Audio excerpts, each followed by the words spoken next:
Welcome to the Legends Behind the Craft podcast, where we feature top leaders in the wine and craft beverage industry with your host, Drew Hendricks. Now, let's get started with the show.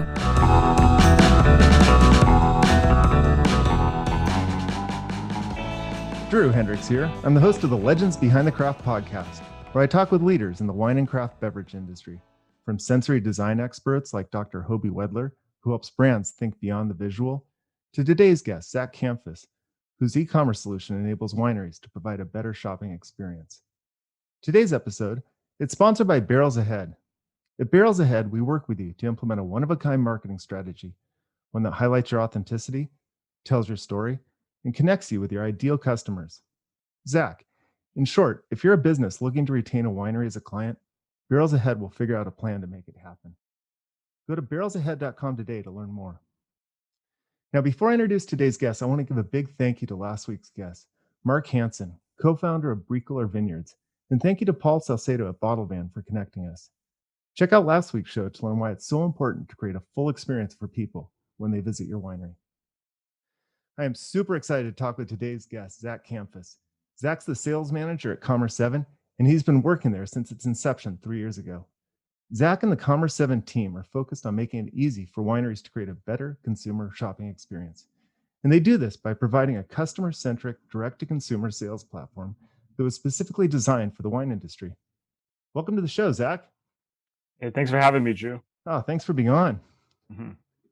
So, Zach, tell us a little bit about yourself.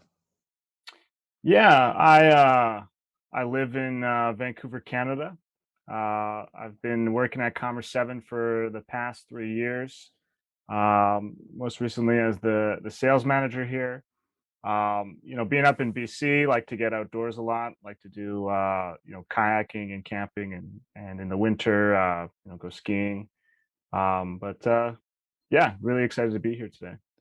Oh, that's fantastic. How's it been the past year up in Canada? Have you been pretty locked down? It's been pretty on and off. I was lucky that I was able to go skiing a lot this year. They only recently closed the mountains, so I got to go outside a lot over the past couple of months here.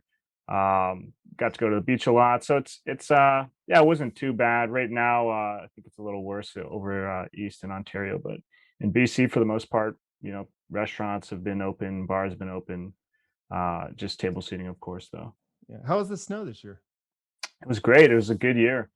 I had a season's pass to Whistler, and so tried to go up once a week, usually on like a Saturday or Sunday.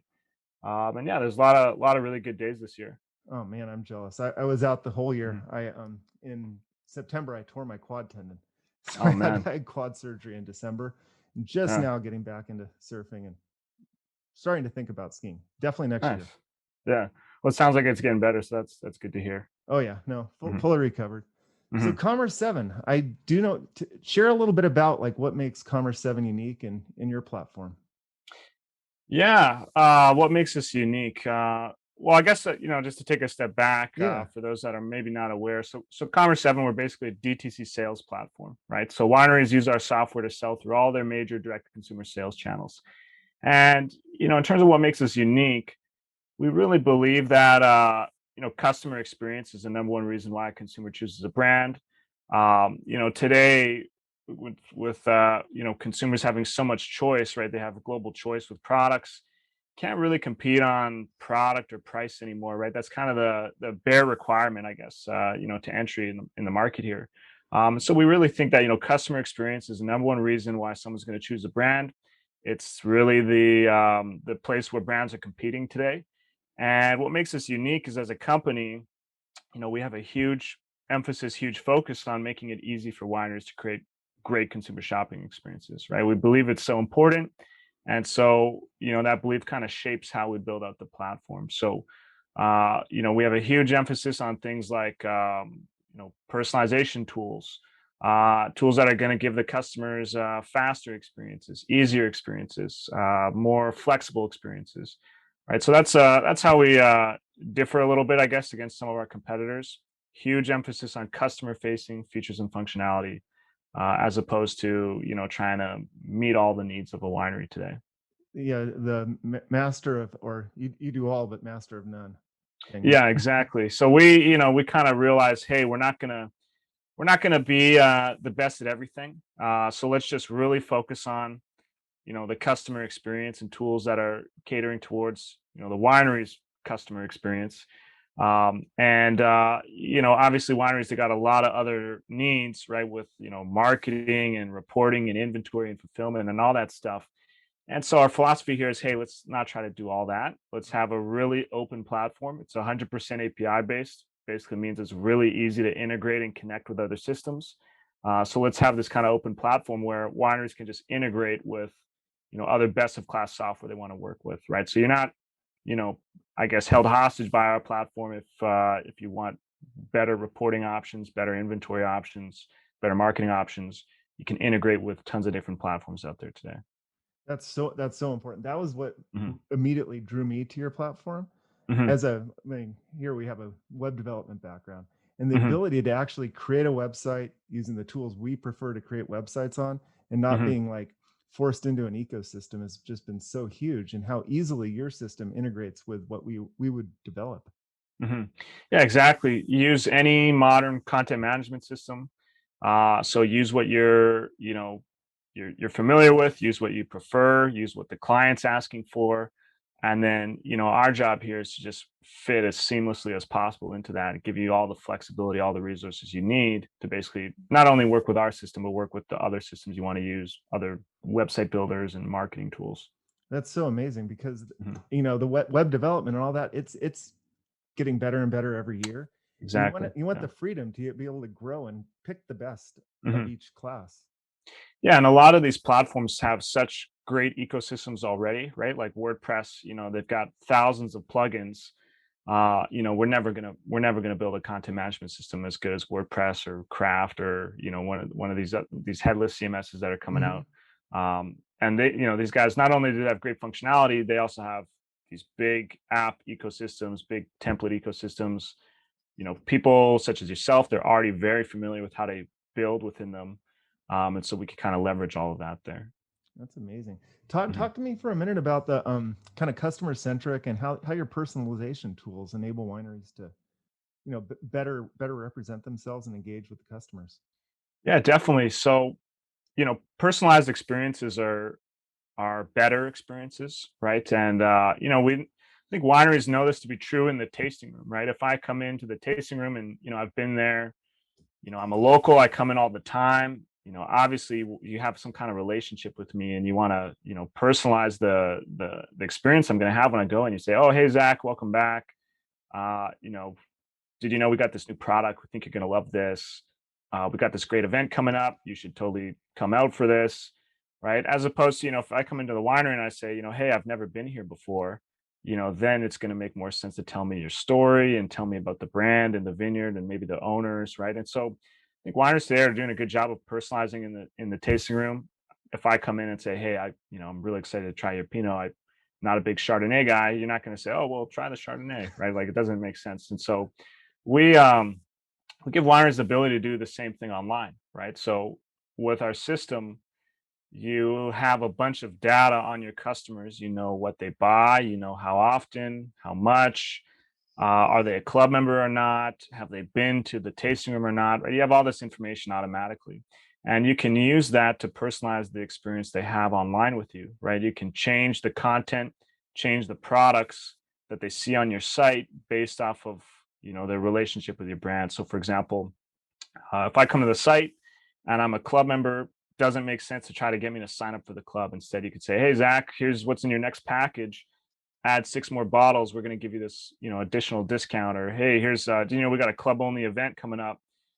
You should come out, you should bring your wife, you should, we know you're local, so it's not a big drive and it makes sense to ask you.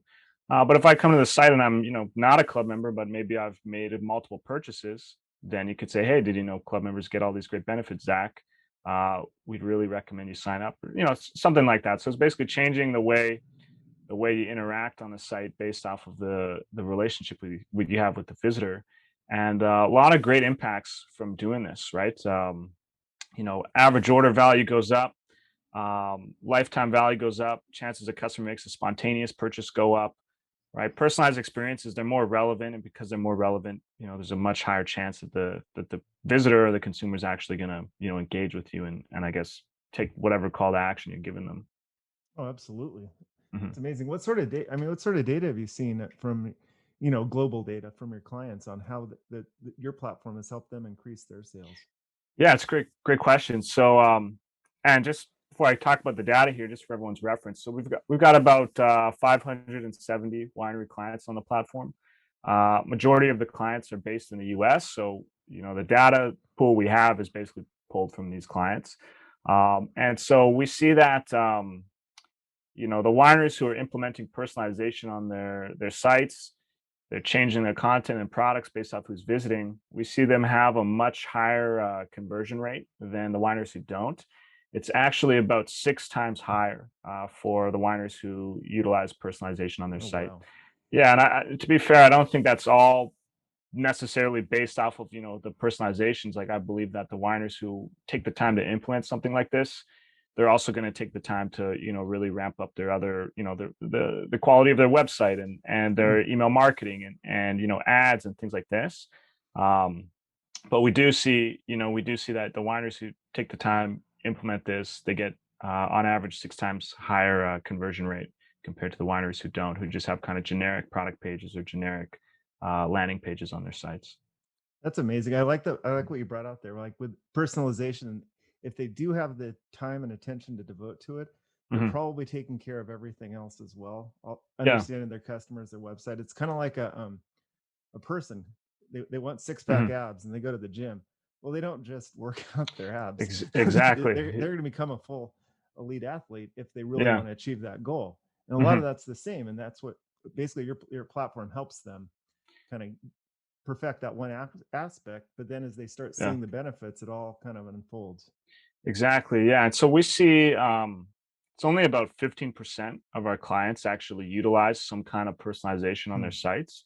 But exactly, like, these are the people, if you're going to take the time and spend the effort and energy on this, you're probably, you're probably understanding the importance of, great website, great email marketing, great advertising and all that stuff there. So it's exact. That's a great metaphor with the gym there, right? Somebody who's focused on, working out one thing, they're really focused on their health, right? Not just that one specific area, but that's just you know, that just kind of correlates into the health as a total there. But we've all seen that guy in the gym that only does leg day. Yeah. Or the opposite. Yeah. Yeah. Yeah. Yeah. So, what message to the wineries? Make sure you have an overall physique. Hmm. Exactly. Don't have two little twigs. And it can be, I think it's kind of like, I think it can be intimidating for a lot of wineries. Hmm. I think a lot of wineries out there know, like, hey, I need to be doing better with my website and with my marketing and with all this stuff. But there's so many different avenues to go down, and rabbit holes to go down, and things to do. And I think a lot of the time it's just they get overwhelmed or intimidated. And so with some of these things, it's you can start slow. You can start with a crawl, walk, run approach. You don't have to say, hey, I want to have all these really niche segments that I personalize for. You can just start by saying, hey, I want different content for someone who has made a purchase versus hasn't made a purchase, or Hmm. has made a purchase versus has not joined the club, or club versus not club member, right? So you can start slow with these. Like, it's you don't have to get too in depth off the bat here. That's excellent advice. Mhm. I was going to ask, how does a winery get started with this? And yeah, it's so easy to get overwhelmed with Yeah. all the stuff you can personalize that suddenly you're just the indecision. You just never start. Yeah, What's exactly. the first step? Like, so someone implements their Mhm. new e-commerce system on Commerce7. What's the first piece of personalization advice you'd give them to do? Yeah, we have some great resources on that, actually, that I'd be happy to kind of send over to anyone who's interested in taking a look at this. But what we recommend is start off by personalizing based off of the customer ladder or the loyalty ladder. It's got a bunch of different names, but the customer ladder is what we call it. So have 4 different pieces of content to start, maybe just on the homepage. Have one for anonymous visitors, one for first time buyers, one for repeat buyers, and then one for club members, right? So 4 pieces of content there. And the goal of each can be to, push them to the next, I guess, rung on the ladder there. And then when they're a club member, at the top, just push them to upsell the package or, give them access to like club only SKUs and things like that, right? So if somebody comes to the site and they're anonymous, you want them to make the first purchase, push for that. If they've made one purchase, you want them to buy again. So you can recommend products based off their initial purchase. You can give them a one-time use coupon code, things like that. And if they've purchased multiple times, the goal is to push them into the club. So outline the benefits of joining the club. And then, if they're a club member, you can do things like show them the next package and encourage them to upsell or customize that package. That's great advice. Speaking about clubs, I read a thought leadership piece you did I think it was back in July, about the difference between wine clubs and subscriptions and how the importance of the difference between the two. And you had some pretty good opinions on it. Yeah, definitely. So I think that they both are important, and they both play a good role, or can play a good role at the winery. The difference between the club and the subscription, in my opinion, is I guess the primary value that's offered to the consumer. So the primary value with the club is member benefits, right? Club only events, club only experiences, free tastings. It's kind of like you get these exclusive benefits or these exclusive member benefits, and I think that's what drives a lot of the value for the clubs today. Because there are discounts, but in reality, like, you could just buy wines one off and probably get a discount as well. So I don't know if that's really what's causing people to sign up for those. With the subscription, on the other hand, I feel the primary value is the convenience, right? So it's about getting exactly what you want as often as you want it, when you want it, the quantities you want, right? It's all based around you as the consumer and what's the most convenient experience you can have. So I guess like a difference between the two would be like signing up for a country club versus signing up for like Dollar Shave Club or Amazon Subscribe and Save, right? One is clearly, hey, I'm gonna become a part of something and get all these great member benefits, and this, there's this level of exclusivity to it. And then the other is, hey, I'm looking for the most convenient experience, the most convenient shopping experience possible, and have access to the wines. So so exactly. I guess a parallel would be like, if you live close to the winery or close to an urban tasting room that has a wine club, you really are looking for those benefits, because you might be visiting. As, it's part of your kind of weekend recreation. Versus you visited a winery in Napa, you live in New York, the chances of coming back and taking part in the club benefits are minimal. Yeah, exactly. Yeah. So, why? Let's say I live in New York. Your winery's in California. All your club benefits are, I guess, like localized, right? Free tastings, dinners, events, things like that, pickup parties. None of that's relevant to me because I live on the other side of the country, right? And so, maybe I really like your wines, and it's, you don't have a big, I guess, retail presence. I can't go to the store and buy them, or like the local liquor store or grocery store or anything like that.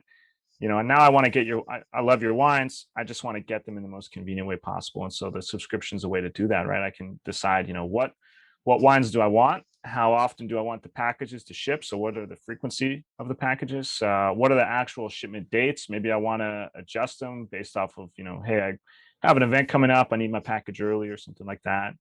Quantities of wines I want, make it easy to cancel anytime.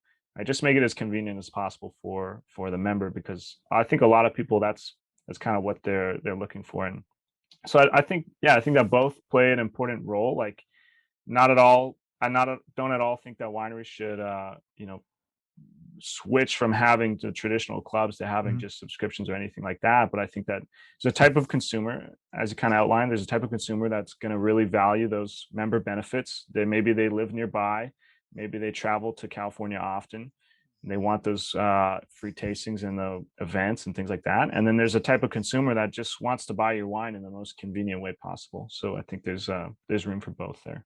What sort of tools are available on the Commerce7 platform to help manage the clubs and the subscriptions? Yeah, we have a really robust club and subscription I guess, module to our platform. Mm-hmm. So, and it's the level of functionality that you can offer is really on a spectrum. So it's not like, hey, I'm going to give members all of this flexibility or none at all. You can really kind of pick and choose. So you can go from anywhere from having, a very traditional wine club, set items, set shipment dates, set frequency, club member signs up and they just get what they get, Mm-hmm. all the way to, you're going to allow the member to control the products in the package, control the quantity of the products, control the frequency of the shipments, control the individual shipment dates, cancel online, skip online. You can even go as far as to give everyone a user generated default package. So what that basically means is, instead of all the members, getting the same default package that they can then edit, you can say, hey, I want to give all of my members a package that's unique to them as an individual member. So it's got products that are recommended by the system based off their purchase history. So let's Oh, say, wow. you and I both join the same club. I've only ever bought red wines. You've only ever bought white wines. Now our default packages are going to, be built based off of that purchase history there. Oh, that's amazing. Hmm. That's a cool tool. Hmm. How many of your of the 591 maybe 591 somewhere around there of 570-ish. Yeah. well, it's growing. It's I was growing. Yeah. projecting. I Every was day. projecting next week's Okay. Yeah. I total. appreciate that. Yeah. Of those wineries, how many are? Is it equally divided between club and subscription, or? Oh, definitely not. The subscriptions are pretty new for us. And yeah, so not a lot of wineries have made the switch. You see a lot that are starting to play around with like implementing a new subscription. But I think that within a year here we'll have some great data. I think we'll have a lot more data around people using this, but I think that just kind of, traditionally in the wine industry, a lot of people like to see what their neighbors are doing, and they really like to have kind of the social proof first before they, they don't want to be the guinea pig for this. But we have one winery that's massive club, 30,000 club members, and they're going to be transitioning to our subscription tool. And it's actually pretty interesting. The reason that they're going to transition is based around it being easier for them in terms of the winery's logistics. Mm. So, with the traditional club, it's processing and shipping on the same date for everyone, right? And so now, let's say you've got a quarterly club, every 3 months, you process this and you're going to have to deal with all the member inquiries. Hey, you charged the wrong card. I actually wanted this product. Actually, can you ship it here? Right. All those member Mm-hmm. inquiries. And then also like the logistics of fulfilling and shipping all those orders. And so with the subscription tools we have, you have the option of basically having packages processed on a rolling basis. So the sign up date for a given member is correlated with the process date. And so that's the reason why this massive winery is going to switch to this, is because, hey, now instead of processing a 30,000 member club, on a quarterly basis on one day and having to deal with thousands of inquiries, and, it's basically, you're going to just split this out over the quarter. And so every day you're going to have far less inquiries, and it's a lot more manageable on a day-to-day basis versus, basically preparing for this like massive influx. Yeah, that is super important, helping wineries to just Mhm. alleviate that crunch time. Yeah. Every wine club manager just fears that those. Oh They look yeah. forward to it because it's their cash day, but it's Yeah. that quarterly like crunch where you got to prepare it, you got to make all the You calls. tell everyone that you bring them all in, and we're all going to sit here and pick and pack and field the calls and field the emails. Yeah, it can and get pretty intense. So, with the subscription model, you have the option of basically breaking that up instead. That's so important. Mhm. Now, we've all talked about the pandemic for a year now, Mhm. and we're coming out of it. But Yeah. one of the products of it is there was this realization that we've always been kind of fighting, trying to tell wineries, you need to be selling online. You need to have Mhm. this direct to consumer venue. You need to have e-commerce. And with the pandemic, it was one of those things where suddenly it was front and center. With their Yeah. tasting room closed, with their wineries closed, distribution networks not working. Suddenly, direct to consumer e-commerce is front and center. Did you see a big uptick over the last year? Oh, big time. We saw, big uptick in our sales. Personally, as like a e-commerce provider, but also saw a big uptick for our customers, right? Their sales, people contacting our support team, trying to implement some of the tools we had. It was it was a really busy year for us with COVID and everything there. That- I imagine so. And the other part I want to really talk a little bit about is the importance of building a winery specific e-commerce thing, because with so Hmm. many laws and regulations that it takes with interstate sales and sales tax and Hmm. whatnot, a generic solution might not encompass all of that or cover you for Hmm. all that. Yeah. Yeah, there's the generic solutions out there are great, like Shopify and Mhm. BigCommerce and WooCommerce. Great platforms. A lot of benefits to them. We take a lot of inspiration from Shopify. Mhm. Actually, a lot of times when we don't know how we want to have something structured, we'll actually just go in there and take a look at what they do. But there's kind of two big issues. Well, I guess benefits of the generic platforms: great e-commerce tools, great app ecosystems, right? Shopify, massive app ecosystem, so a lot of great functionality there. But the two big issues that I kind of see at the moment, the one is with the club. The wine club still generates so much revenue for the average winery today, and you know having a user choice or flexible wine club on Shopify can be challenging. There's some apps out there that kind of accommodate it, but you know, it's it's uh, it's kind of an afterthought, right? For Shopify there, so it's difficult to run a club through one of those generic systems. And then, as you mentioned, there's a lot of legal or compliance regulations that you need to kind of watch out for in the wine industry, and that can get tough with something like Shopify. So things like bottle deposit charges for Canadian wineries, Mm. or having orders be checked for compliance before payments captured. These are things that can get challenging with a generic platform. And that's such a big time saver for a winery, just to Hmm. even have that little bit of comfort that if everything's set up correctly, they're Yeah. good to do the business. Hmm. Yeah. All Commerce 7 wineries, they get free ship compliant tax rates at a 5-digit zip code level, so destination based tax rates. We've got bottle deposits, we've got the ability to turn off states you don't ship to, integrations to ship compliant and Avalara's new they just launched today, or yesterday, the compliance piece, Mm. their compliance engine. And so, we just announced our integration to that today. Oh, But awesome. all these kind of, wine specific, regulatory tools, we're integrated with. Oh, that's fantastic. Back Mhm, to the customer experience side, I kind of pinpointed a few things. What mhm. would you say the biggest asset that Commerce 7 has for helping wineries with the customer experience? Yeah, that's a good question. Great customer experience, especially online. It's fast, it's easy, it's personalized, right? And so all of our tools kind of, build towards those three pillars there, making it fast, easy, personalized. So we talked about the personalization engine. In terms of making it easy, we've got things like a cookie-based login, one-click checkout, Yeah, that was streamlined slick. I checkouts. remember you showing me that one-click checkout, and then Mhm. I think it was like the three-click sign up or login. Yeah, it's people are so impatient today, right? If the site doesn't load, if the checkout's long, people are ruthless in terms of bouncing off the site, especially if you're on your phone, right? If I'm on my phone and I get hit with a huge checkout form, even if it's just going to take me like a minute to fill out, I'm going to think twice.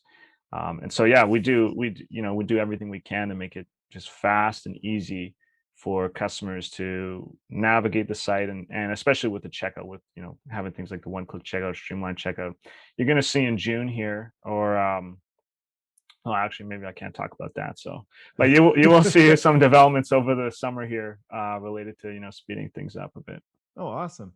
Well, Mhm. I don't want you to divulge any interior in any trade secrets or any of your Yeah. in the horizon, what's on the horizon for Commerce7 as far as personalization, or just in general that you think Mhm. wine e-commerce industry for helping customer-centric experiences? Yeah, it's kind of next on the roadmap here. We have our big e-commerce update where we're going to have the checkout slimmed down to just 8 fields. Oh man. So, if we know and the entire checkout. So if we know, if we know your zip code, we don't need to ask for your city or state. If you're in a state that doesn't require to have a birth date to purchase alcohol, we just need to know that you're over 21. We can remove that. Doing things like hiding the address line too, unless you need it, Mm-hmm. company line unless you need it, right? Doing everything we can to basically just, make the checkout as slim as possible. That's a big update that's coming. Um, we're gonna have new subscription tools, doubling down on those. Mm. So things like I can implement things like well, I don't know if I don't want to make the dev team mad at me here, so You're I'll have to going. be I have to be a little careful with some of these things. But yeah, more subscription tools, more e-commerce tools. Those are kind of next in the pipeline here. Oh, awesome. Yeah. So what else about Commerce7 do you think would you like to talk about? Or what do people need to know? Yeah, I'd say that question we get pretty common is people assume that it's just for big wineries or it's just for small Mm. wineries or just for American wineries. And, we really believe in kind of empowering everyone. The mission here is to make it easy for wineries to create great consumer shopping experiences. And that's not at all limited to how big your winery is, how sophisticated you are with technology, how big your team is, where you're located. So we want to work with wineries all around the world. Today we've got a ton of wineries in South Africa and Australia and New Zealand, and some wineries in the UK and in other countries in Europe, a lot in Canada, and everybody that really big range of sizes as well, right? Everyone from little small mom and pop operations. We got people with like 500 case production, Oh man. all the way up to the big players in the space. So yeah, we want to work with everyone.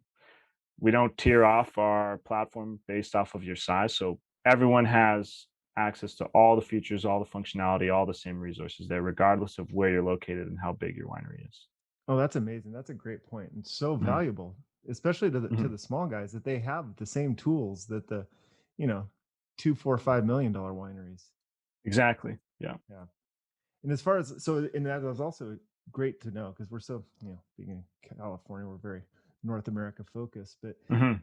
this is a global software platform where it doesn't matter the Exactly. language. Well, the language is the one thing that Yeah. matters for now, anyways. But doesn't matter the country. Like we've got payment solutions. We've got tax solutions and compliance solutions for wineries and all over the world here. Oh, that's amazing. Mhm. So what advice going into 2021? I always ask this. What advice would you give wineries for, as they go forward in the year? Yeah, the biggest advice, and it's boring and it's beaten to death, but it's just capture. If you have a tasting room, capture emails in the tasting room. It's so unbelievably important. We saw over 2020, looking at our wineries in aggregate, we saw that sales for on our platform actually rose. So people, as a whole, the wineries did better that year. But when we looked at it at an individual winery level, we saw that the majority of wineries were worse off that year, right? So Mm. basically, you had a smaller set of wineries that were just absolutely crushing it. And the one of the big differences last year in terms of who did really well, who did really poor, or not as well, Mhm. um, was how big were the mailing lists, right?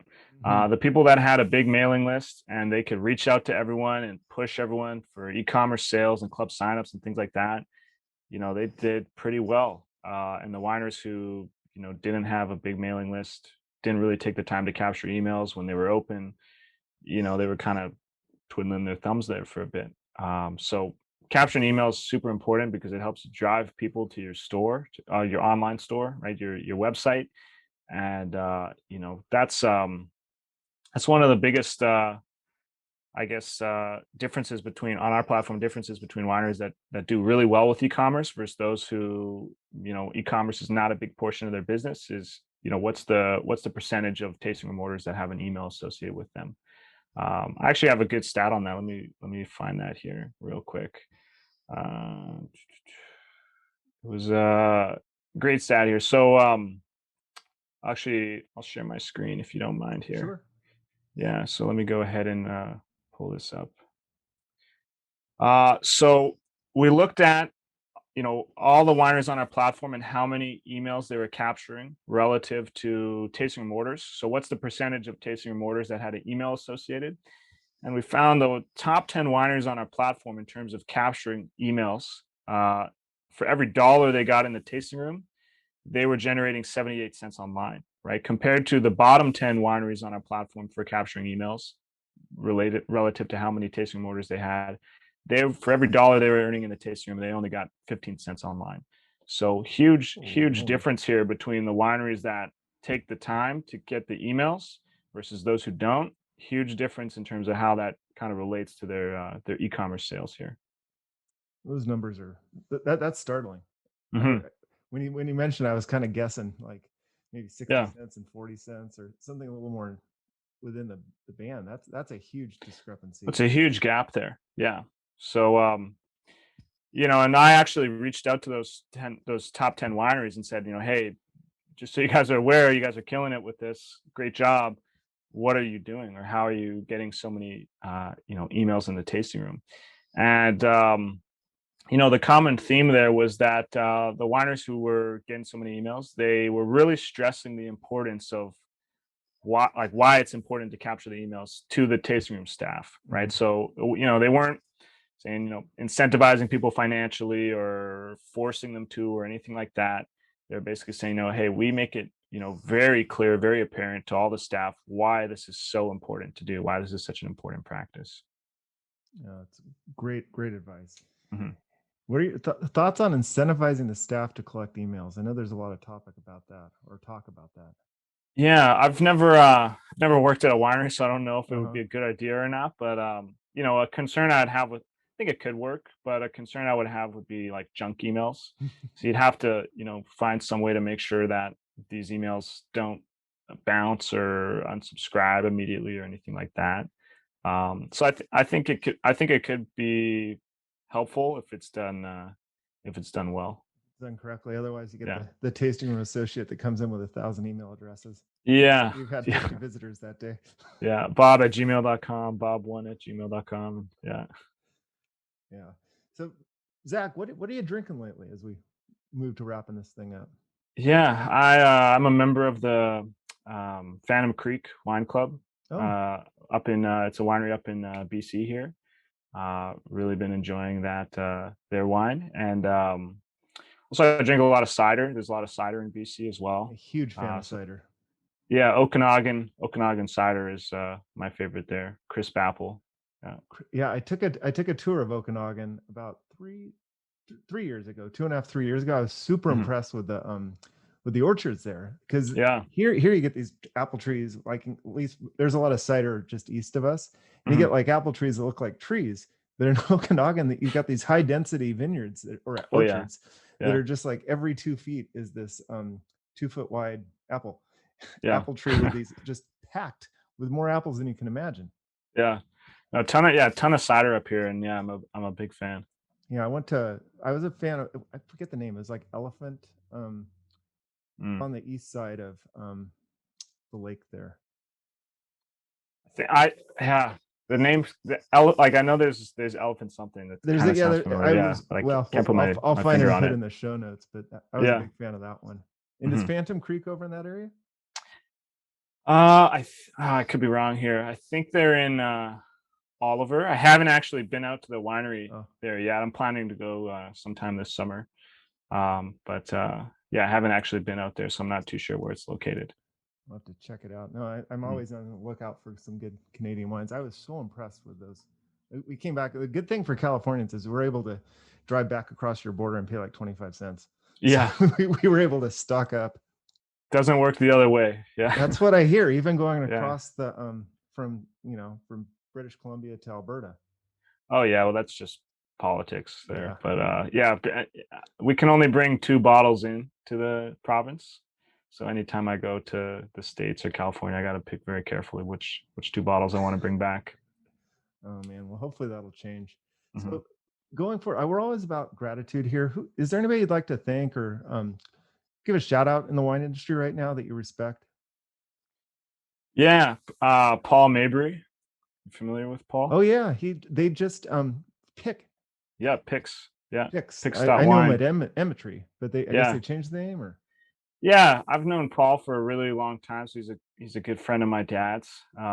And so he jokes around that he's my uncle or I'm his nephew, but no, he's they had Emmetry, which was like the data analytics company, mm-hmm. and they've kind of pivoted into Picks, which once again, I don't know how much I can talk about that. I don't know what's all public there, but it's a really cool platform he's building out there. And I think that everything that guy does, you see that his heart's in the right place. And so it's I have a lot of respect for Paul. Oh, I do too. He's got a great Mhm. Twitter feed. Yeah. I always massacre his quotes, but I remember him. He has one good quote that I love. It's like something about the wine industry. He's never seen another industry so resistant to marketing. When everything like about technology the industry is marketing. Yeah. No, he's got some good one-liners. Yeah. Man, so today we've been talking with Zach Kamphuis from Commerce7. Zach, where can people find you? Yeah, you can email me at zach@commerce7.com. Zach with an H, not a K. You can also reach out at info@commerce7.com. Yeah, those are probably the 2 best channels there. Awesome. Zach, thank you so much for joining us. Yeah, thanks for having me, Drew.